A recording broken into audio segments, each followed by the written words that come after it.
Dan pemirsa, untuk membahas terkait fenomena tawuran yang banyak dilakukan remaja telah bergabung bersama kami Hazizah Gusnita, kriminolog Universitas Budi Luhur. Selamat sore, Mbak Hazizah.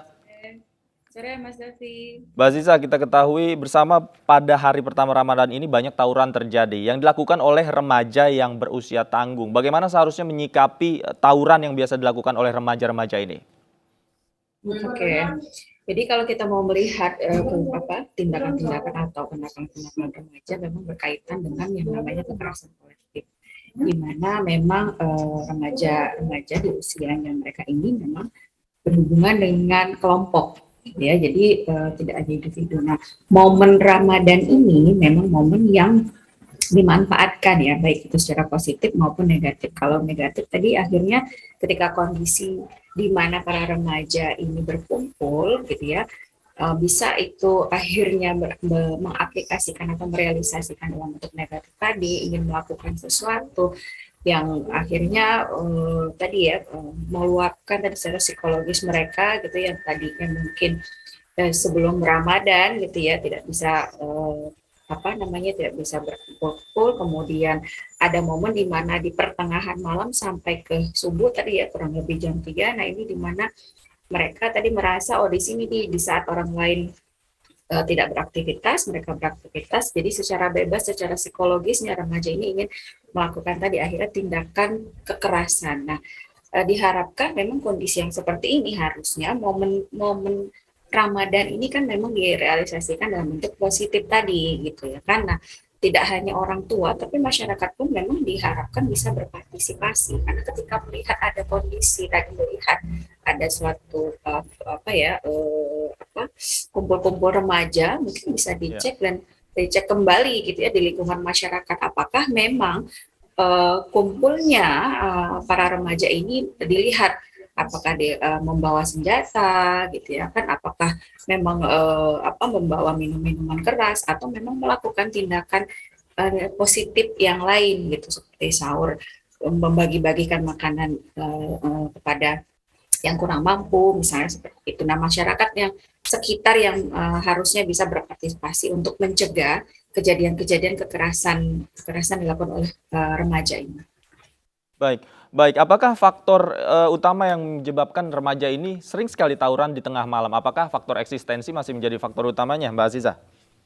Ya, di sisi lain kita tidak bisa pungkiri ya, gitu, secara psikologis remaja ini memang di usianya, gitu. Tadi saya bilang tadi di pertengahan malam menjelang pagi tadi, di mana orang lain, gitu ya, tidak beraktivitas atau sedang mempersiapkan sahur. Nah, disinilah secara psikologis kan sepi, gitu ya. Kalau di kondisi lingkungan masyarakat atau sosiologi masyarakat kan, anak itu atau remaja itu dalam strukturnya adalah yang di bawah oleh orang dewasa gitu ya. Jadi secara dominasinya itu di lingkungan masyarakat ketika ramai gitu ya, mereka kan banyak dilarang gitu ya, Hmm. tidak diperbolehkan melakukan A, B, C. Namun ketika kondisi tadi pertengahan malam menjelang subuh tadi gitu ya, ketika mereka berkumpul merasa satu sama lain secara psikologis punya nasib yang sama dan ingin eksistensi tadi, dan ingin mengaplikasikan apa yang ada di jiwa dan pikiran mereka tadi, mungkin akhirnya bentuknya dalam segi negatif tadi gini, karena kan kalau dalam kondisi ramai, kondisi yang dimana ada orang dewasa, mereka kan banyak pelarangan tadi gitu ya, kurang Baik. lebih seperti itu. Baik, dan mereka juga merasa diawasi ya. Kemudian apa yang bisa dilakukan oleh Ya. orang tua ketika melihat gelagat anaknya untuk izin keluar rumah pada saat tengah malam? Apa sebenarnya yang bisa dilakukan orang tua?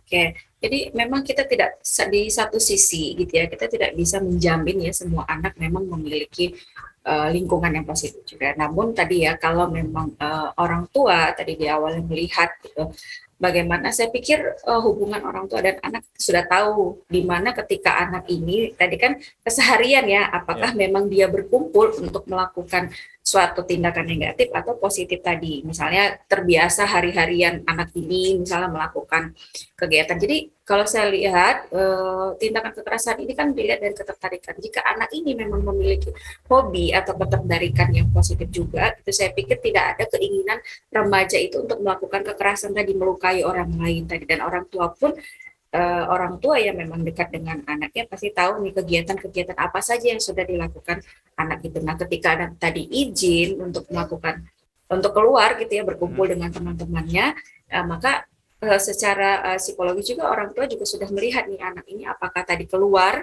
misalnya ingin ke masjid gitu ya, membangunkan saudara-saudara muslim lainnya, atau memang berkumpul dengan teman-teman yang lainnya untuk minum-minum keras atau melakukan hal yang membawa senjata atau ada aliran-aliran lain gitu ya. Jadi orang tua sebenarnya saya pikir sudah tahu gitu dari awal. Oke, kita terakhir, Mbak Aziza, kita bicara sanksi. Ketika misalnya sang anak ini melakukan tawuran, kemudian ada petugas dan juga warga, sanksi apa yang mungkin lebih tepat untuk diberikan kepada para remaja di usia-usia mereka ini? Ya, jadi ketika sudah ini ya kondisinya seperti ini kan memang tidak bisa kita masukkan langsung ke sistem peradilan pidana. Sanksi-sanksi sosial banyaklah yang sebenarnya lebih mendidik. Misalnya ketika ketahuan ingin melakukan sesuatu gitu ya kan, ingin bertindak sesuatu, maka misalnya dibawa saja, misalnya kayak kondisi Ramadan seperti ini berarti membantu misalnya di masjid gitu ya.